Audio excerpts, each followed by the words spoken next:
Hi, good morning, one and all. Today we can discuss about very important topic, that is animal kingdom. See, when you look around, different species having a different habitat, having a different structures. For us, a millions of species is present, but it is very difficult to study each and every species. That's why for us surrounding so many millions of species is present, that species, it is very difficult to study each and every species. Suppose for us you have to identify, for human beings the species named is Homo sapiens. It is very difficult to study and each and every individuals. That's why you can understand the organism having a common characters, we can classify or we can keep a group. That group we have to indicate a classification. Now here the organism having a common character, that will be keep it a group, that will be called as a species. Okay, these are all of the classification. The group of species is known as genus. The group of genus is known as a family. The group of family is known as a order. The group of order is known as a class. The group of class is known as a phylum. The group of phylum is known as a kingdom. Now we can discuss about this animal kingdom. Here, if we go for the basic unit of classification is the species. If we go for the species is the basic one, from lower level to the higher level, the common character is decreasing. How it will be decreases, we will discuss later. Now we can discuss about biology. Biology is the branch of science which can deals with studying of living organism. Now this is broadly classified into microorganisms, plants and animals. Now we can discuss about the animals. The study of animals is known as a zoology. Now see, I already said so many millions of species is present. Between the species we shows more diversity. More diversity means more differentiation. Here I already said different species having a different habitat. What is habitat? Where the organisms is living, that is called as a habitat. That's why different organism having a different habitat and different structures. That's why I said more diversity is there. But if you observe, most of the all the elements, they having a fundamental uniformity or a fundamental similarity. What is the fundamental uniformity and fundamental similarity? Suppose if you go for mammals, we are the mammals. If you go for aves, that is called as a birds. If you go for a reptiles, I can say best example crocodile. If you go for amphibians, the best example is the frog. If you go for Pisces, Pisces means fishes. It means for us structure is different, habitat is different, that also different species, but all they having a common fundamental uniformity is there. What is that fundamental uniformity? All they having a protoplasm. What is protoplasm? In cell, suppose this one is the cell and this one is the nucleus. They having a cytoplasm inside, a liquid matrix. In nucleus they having a matrix, that is the nucleoplasm. Nucleoplasm plus cytoplasm combinedly called as a protoplasm. For all, they having a genetical material that is either RNA and DNA. That's why for all organisms, either what I said, Pisces, amphibians, reptiles, aves and mammals, all they having a structure habitat entirely different, but they having a fundamental similarity is there. What is the fundamental similarity? That all they having a protoplasm, all they having a genetical material. That's why we are all under the animal kingdom. Now in universe, living organisms shows some common characters.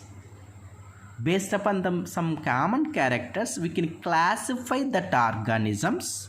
The first one is the level of organization. See, in living world, they having a protozoa to metazoas is there. Protozoas indicates the unicellular organisms. Metazoas indicates the multicellular organization. That's why in living world, first what I said, level of organization. Totally for us in living world, totally 5 level of organization is there. First one is the protoplasmic level. Second one is the cellular level. Third one is the tissue level. Fourth one is the organ level. Fifth one is the organ system level. But in animal kingdom, we can discuss about only multicellular organisms. We are not able to discuss about the unicellular organisms. That's why in kingdom Animalia, that means we can discuss about the metazoas. That's why for Animalia having a how many level of organization? Only 4. That is the cellular level, tissue level, organ level, organ system level. Protozoas, that is separate. Why? Because it is the unicellular organisms. But in animal kingdom, we can discuss about the multicellular organisms. That will be indicates the metazoans.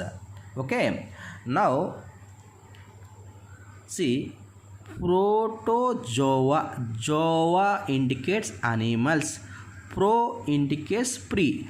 Before a perfect animal, that is called as a protozoa. Meta, later. Zoa means animals.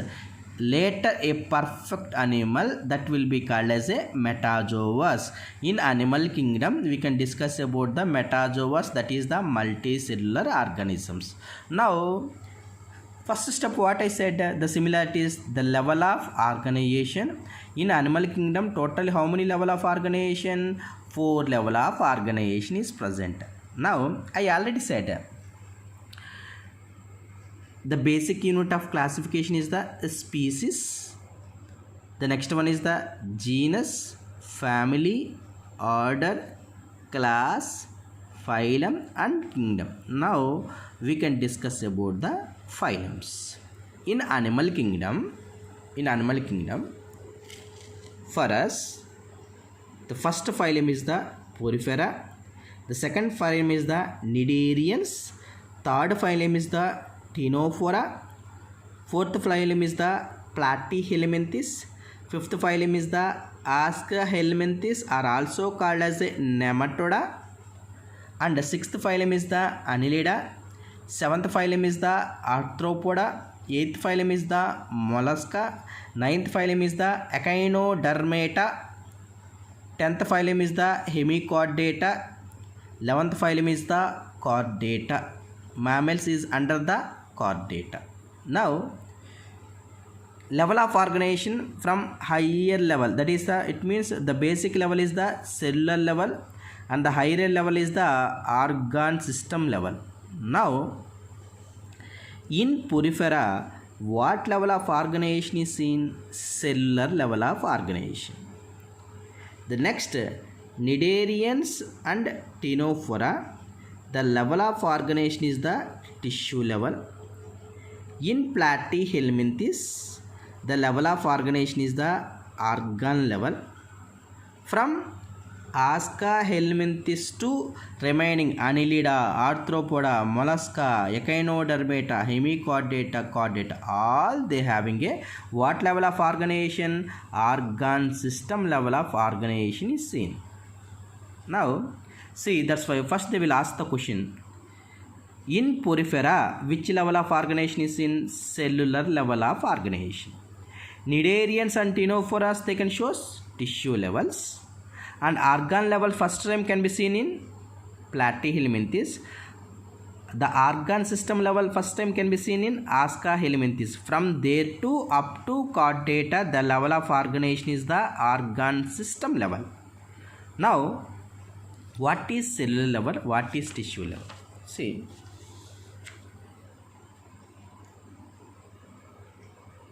cellular level, I already said animal kingdom means we can discuss about the multicellular organism. Suppose you have to think this one is an organism, this one is the cells. That's why it is indicates a multicellular, so many cells is present here. See, these are the multicellular, so many cells are present. The cells are loosely aggregated, loosely arranged. Between the cells there is no aggregation. There is no aggregation means there is no coordination, there is no relationship. Each and every cell they can do their own work. That's why between the cells there is no coordination. That level is known as a cellular level of organization. Can I say one thing? Suppose between the cells there is no coordination means nervous system is present or absent? It indicates there is no nervous system. That's why nervous system is not developed or nervous system is absent in the cellular level of organization. That's why keep in mind, in Porifera there is no nervous system. Very important. That's why the nervous system is absent in the Porifera. Keep in mind. The next level is what? Tissue level. What is meant by tissue? The group of cells which perform common function. The group of cells, suppose the group of cells can perform common function means between the cells they having a coordination is there or not? Common function means compulsory coordination is there. That's why I already said where the tissue level is seen, Cnidarians and Ctenophorus. That's why keep in mind, first time nerve cells can be seen in Cnidarians and Ctenophora. You know, very familiar. For Cnidarians the best example is the Hydra. Next class we can each and every phylum we will discuss later. Okay. Next level, organ. Organ levels means what? The different tissues they can aggregate it together is known as a organ level. That's why organ level is seen in the Platyhelminthes. Organ system, it means different organs are aggregated together and perform a same physiological functions. That system is called as a organ system. That's why if we go from cellular level to the organ system level, aggregation is gradually increases. Now say among these levels which having a more complexity of organization, can I say organ system? That's why organ system is the complex level of organization. This is the simplest level of organization. Okay. Now suppose I can go for the systems means, can I say as a digestive system? What I said, organs are aggregated together. Suppose you know, very familiar, if we eat in mouth, mouth to esophagus, esophagus to stomach, stomach to intestine. All are different organs but all useful for digestion. That's why different organs they can do same function. That system is indicates a digestive system. See, digestive system is two types. One is complete digestive system, another one is the incomplete digestive system. Complete digestive system means they having a both the mouth and anus. Incomplete digestive system, here the mouth can be acting as both the mouth and anus. That pore is acting as a both the mouth and anus. Keep in mind, first time complete digestive system can be seen in the Aska helminthes. Aska helminthes. Before that, that is in Poriferous and Cnidarian, Ctenophora and Platyhelminthes. The digestive system is what type of digestive system? Incomplete digestive system. They having a pore. Pore means hole. A pore, they can acting as a both mouth and anus. And another system, circulatory system. Here basically the circulatory system is two types. One is open circulatory system, another one is the closed circulatory system. Suppose you think this one is the heart. You know, very familiar. What is the use of the heart? The heart, they can pumps the blood. When blood is pumped, this one is the body, this one is the organs. Here the organs is present in the body cavity. When heart pumps the blood, this organs is bathed in the blood. Why the organs is bathed in the blood? Absence of blood vessels and capillaries. Now that type of system is called as a open circulatory system. Closed circulatory system means they having a blood vessels and capillaries. It means if they having a blood vessels and capillaries, that type of system is known as a closed circulatory system. Now open circulatory system can be seen in phylum Platyhelminthes. Aska helminthes is also called as a nematoda, arthropoda, mollusca, echinodermata and hemichordata. In this all the phylums, the circulatory system is what type of circulatory system?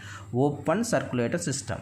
And then closed circulatory system. Keep in mind, first time closed circulatory system can be seen in the annelidas and also chordata, in mollusca. I already said these are all phylums, no? Below the phylums, they having a classification class.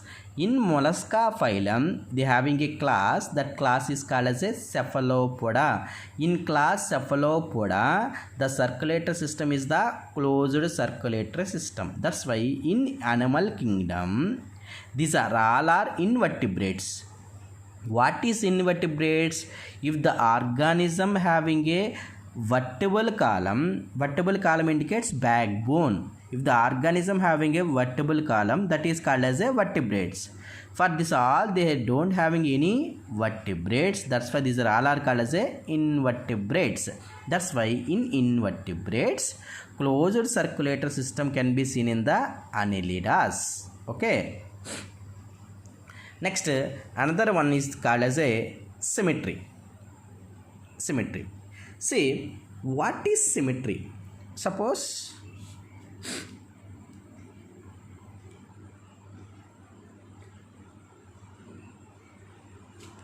this one is a person, this is the body. The distribution of paired organ based upon the principal axis. Principal axis means middle line. That is called as a symmetry. That's why what is symmetry means? Symmetry in animals is a balanced distribution of a paired body parts. Balanced distribution of a paired parts or the arrangement of paired ones based upon the principal axis is known as a symmetry. See, now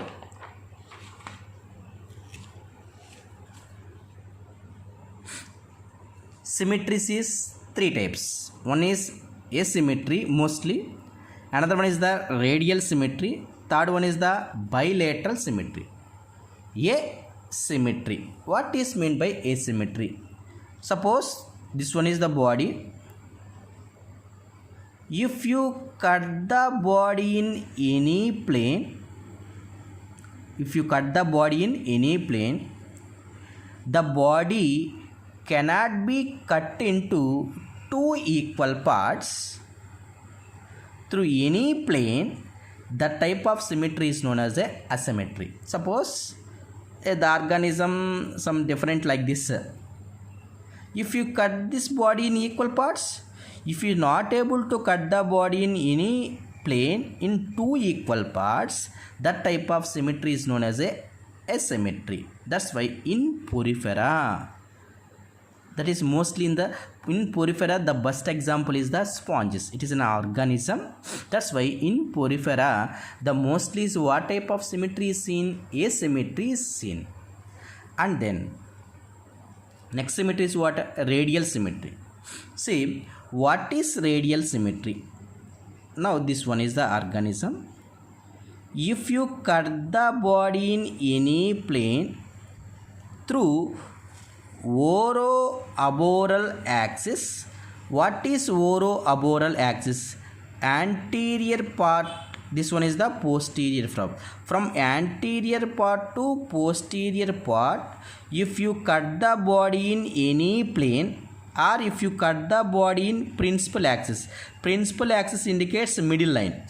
That's why if you cut the body in any plane passing through oro-aboral axis, oro indicates anterior, aboral indicates posterior. That's why if you cut the body in any plane by oro-aboral axis or by principal axis, the body is divided into two identical parts. That symmetry is called as a radial symmetry, or also called as a monoaxial heteropolymer. Mono means a single plane, the body is divided into two parts.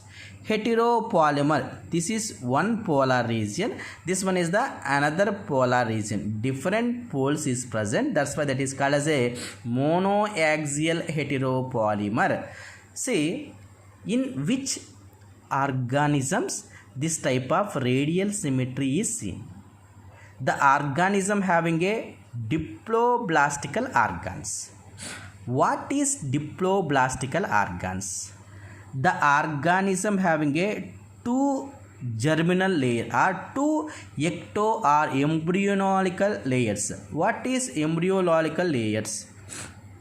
If the organism having a two layers, outer one is called as a ectoderm, inner one is called as a endoderm. That's why if the organism having a two layers, suppose this is ectoderm, outer layer, this one is the endoderm. If the organism having a two layers, that is called as a diploblastical organism. That's why diploblastical organism having a what type of symmetry? Radial symmetry is seen. Now here I already said, see, keep in mind, is blindly you can go for porifera, cnidaria and ctenophora. The organisms is the diploblastical nature. I already said, if the organisms is the diploblastical nature, the symmetry is what type of symmetry? Radial symmetry. But you said the porifera is the asymmetry. It means some exception is there. Porifera they having a asymmetry, and the porifera they also having a radial symmetry. Keep in mind. Okay. Remaining from platyhelminthes to for all organisms, the symmetry is what type of symmetry? Bilateral symmetry. Keep in mind. That's why porifera, cnidaria and ctenophora, they having a symmetry, radial symmetry. Radial symmetry means the organisms is what organism? Diploblastical organisms. Diploblastical organism means how many layers is there? Two layers. One is the ectoderm, another one is the endoderm. Okay. And then pentaradial symmetry. Penta means 5. If you cut the body in 5 planes, that type of symmetry is called as a pentaradial symmetry. That can be seen in the phylum Echinodermata. That's why in sponges, cnidarians and ctenophorus, the symmetry is what type of symmetry? Radial symmetry. In some sponges they having exceptions, they having a symmetry that is called as a asymmetry. Keep in mind. And another one, bilateral symmetry. Now this one is the organism. If you cut the body in only one plane, that plane is what? Median sagittal plane. Median means middle. In middle only, if you cut the body in two equal parts, that symmetry is called as a bilateral symmetry. See, bilateral symmetry, I already said, bilateral symmetry can be seen in which organisms? Triploblastical nature. Radial symmetry can be seen in the diploblastical nature. That's why triploblastical means they having a ectoderm, they having a endoderm, they having a mesoderm. See, from platyhelminthes to up to chordata, the symmetry is what type of symmetry? Bilateral symmetry. The nature is what nature? Triploblastical nature. That's why keep in mind first three phylums. Symmetry is what symmetry? Radial symmetry, and they having a diploblastical nature. The remaining platyhelminthes to chordata, the symmetry is what symmetry? Bilateral symmetry, and they are the triploblastical nature. Now can I say the first time triploblastical nature with the bilateral symmetry can be seen in the platyhelminthes? Is there or not? Now see, what is the main use of the bilateral symmetry? Compared to the remaining organisms, bilateral symmetry is more efficient than other animals based upon their seeking of food, location of mates, and avoiding or escaping from the predators because of cephalization. Very important. See, what is meant by cephalization? The concentration of nerves and sensory cell at anterior end. Suppose for us, in head they having a brain. This is the anterior end. They having a nerves and sensory and motor nerves is there. See, what is sensory? Which can carry the impulse, that is known as a sensory one. Suppose if anybody in our house, some person is present in your house, you don't know, but when you have to enter, you get some sound. When you get some sound, at that time first you can keep your head. Is there or not? When you keep your head inside, hey, anybody is there or not, you have to check it. When you keep your head means the head having what?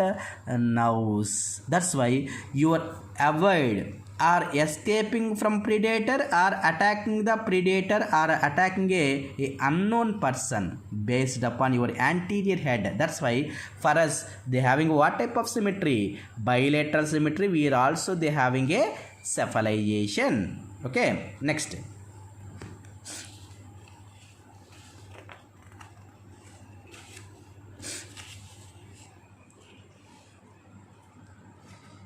See, coelom.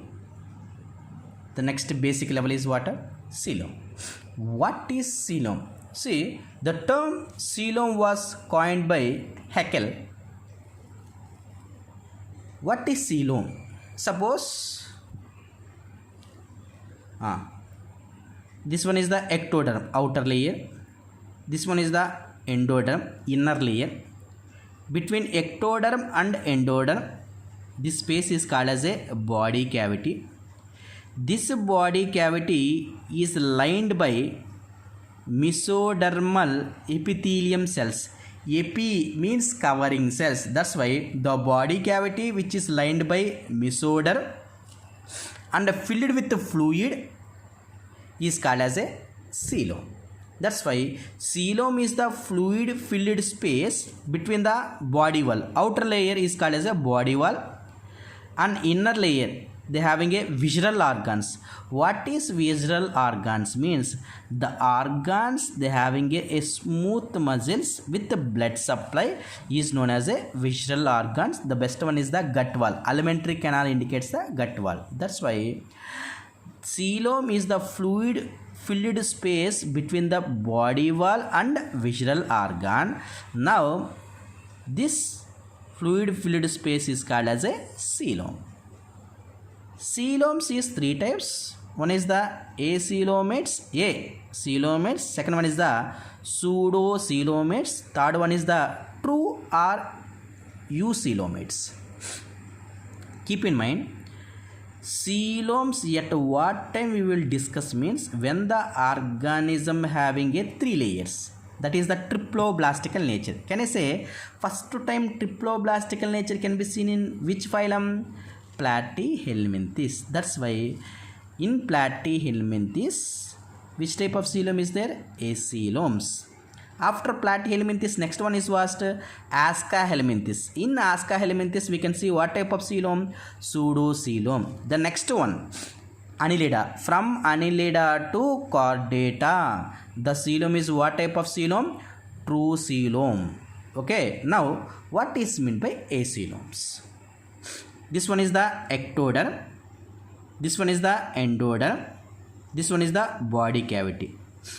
This body cavity filled with mesenchyma tissue. Between ectoderm and endoderm, this body cavity is filled with what? Mesenchyma tissue. If it is filled with mesenchyma tissue, totally, now body cavity is there? Is there or not? Here totally it will be filled. That's why there is no body cavity. If there is no body cavity, now can I say it is called as a solid body plane? That's why what is acoelomates means between ectoderm and endoderm, in which there is no body cavity. Body cavity is absent. This body cavity filled with mesenchyma tissue. That's why acoelomates exhibit solid body plane. Okay. Now here they having a organs is there.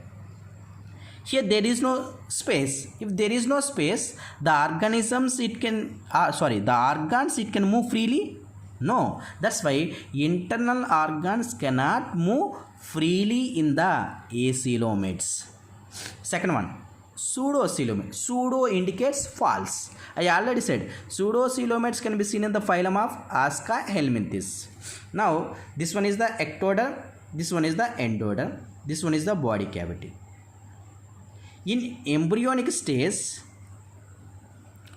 one side is occupied with mesodermal epithelial cells, another side they not able to occupy it. That's why one side they having a body cavity. Okay, another side they can be occupied with mesoderm. Okay, that's why mesoderm occur only in a part of blastocoele. The body cavity is called as a blastocoele. That's why between ectoderm and endoderm, only some portion it is occupied by the mesoderm. The remaining portion will be free. That's why the unoccupied portion that will be called as a pseudocoelom. Totally here there is no body cavity. In here some portion only they having a body cavity. Now that coelom is called as a pseudocoelom. Pseudocoelom can be seen in the Ascahelminthes. See, Ascahelminthes phylum is also called as a tube within tube organization. Why it is called tube within tube organization means we will discuss in later in the phylum of Ascahelminthes. And another one, true coelom. See, ectoderm and endoderm, they having a body cavity and they having a visceral organs. Here so many organs is present. See, now this visceral organs inside they having a mesoderm is present. When this mesodermal epithelial cells present towards the body wall or ectoderm, that is called as a parietal peritoneum or also called as a somatic peritoneum. When the mesodermal epithelial cells towards to the visceral organs, that is called as a visceral peritoneum. Outer one is called as a parietal peritoneum. It is towards to the body wall. They having a visceral organs. If the visceral organs is lined by the mesodermal epithelial cells, that is called as a visceral peritoneum. between they having a body cavity filled with a fluid. See, a parietal layer connecting to the body wall and visual organs, that connection is called as a mesentery. See, kidney is a retroperitoneal organ. What is retroperitoneal organ means? Suppose this one is the kidney. The kidney, this covering layer covers only the, that is the mesodermal epithelial cells, covers only the ventral side. They are not able to cover the dorsal side. That type of organ is known as a retroperitoneal organ. That's why kidney is called as a retroperitoneal organ. Why? Because this mesodermal epithelial cells can covers only the ventral side. They are not able to cover the dorsal side. That type of organs is called as a retroperitoneal organ. I already said true coelom is between ectoderm and endoderm. They having a fluid filled and also it is lined by the mesodermal epithelial cells. The type of coelom is called as a true coelom. The first time the true coelom can be seen in the phylum of Annelida. From Annelida to up to Chordata, the type of coelom is called as a true coeloms, or also called as a eucoelomates.